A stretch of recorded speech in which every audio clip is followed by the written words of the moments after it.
So one of the very first questions that we get a lot of is how does the dissipation system actually work in the field? And so what we've done is look through a lot of the different training materials that we have available for all of this. We've actually been able to send out multiple launch kits to describe the components and how they're going to work. We've even built a training unit that actually was able to record and build a full training video to show everything on how the system will operate in the field.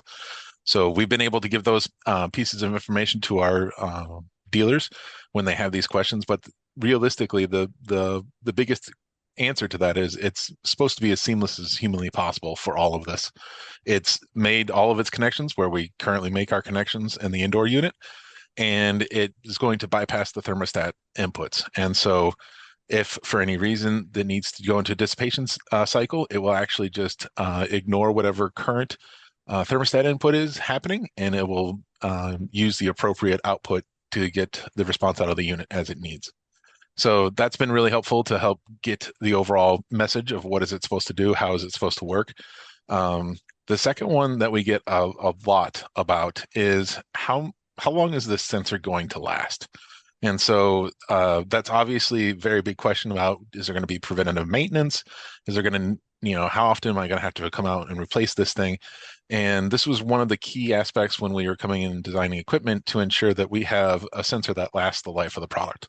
And so our intention is that the sensor should not have to be monitored, maintained, or anything like that. And for any reason it has a failure, you can simply replace it and go on. So that's the design that we've been able to incorporate, and it has been actually very helpful to be able to come up with that statement. Gives a lot of people the peace of mind that they're looking for. All right. The question that we get asked an awful lot is, what happens if I have an existing furnace and perhaps the homeowner has a furnace that's only a few years old, but that furnace was designed and originally intended to work or operate in a 410A system. The contractors ask us, hey, am I able to actually utilize that furnace, or do I have to buy a brand new furnace and replace the outdoor, the coil, as well as the furnace? Now, all of our coils come with the RDS factory installed. And as I mentioned, RDS, basically what I'm talking about is a refrigerant leak detection device that's factory installed right into our coils as well as air handlers. Use an example of a coil in this scenario.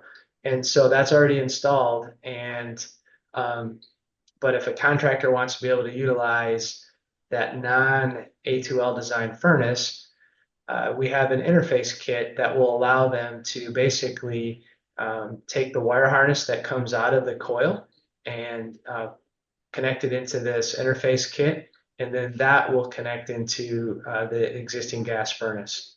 So basically replace the outdoor unit with an R32 unit, replace the coil to match with that, our R32 design coil, and then this interface kit, and they're off and running. So that's probably the largest question we get asked right now. And then the second question that we get asked about is, hey, how complicated is it to just install an RDS? And I've already kind of alluded to the first part of that. So all of our coils come with RDS factory installed. So basically there's a sensor inside the coil. It's already factory mounted. And that will connect into one of our R32 A2L enabled furnaces, and the furnace control board has all of the mitigation logic built into it. And it's a simple wire harness between the coil and the RDS, the leak detection capabilities on the coil, that just plugs and plays right into the furnace board.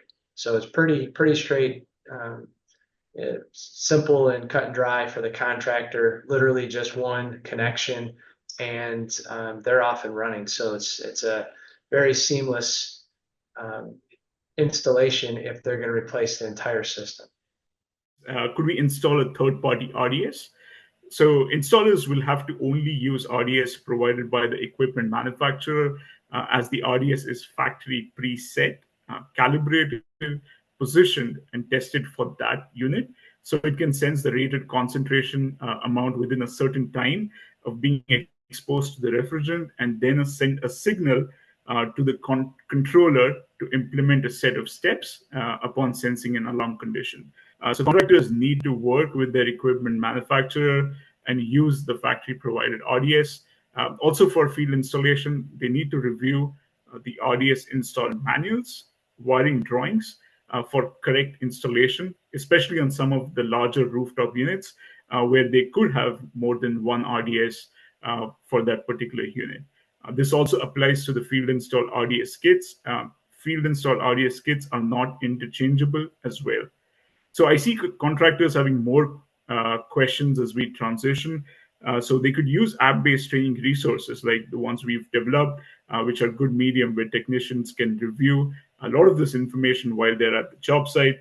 It covers topics like safety protocols, there's handling procedures, what equipment is necessary to mitigate any potential risks, and ensure the safe use and maintenance of air-to refrigerants in the HVAC system.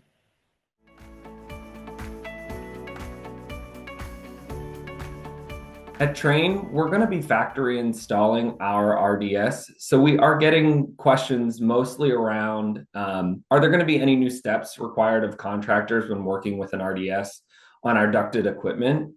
So aside from seeing some new componentry, which will be a mitigation control board and a leak sensor that are both factory installed, a contractor is going to notice some changes to the field wiring for a cased coil.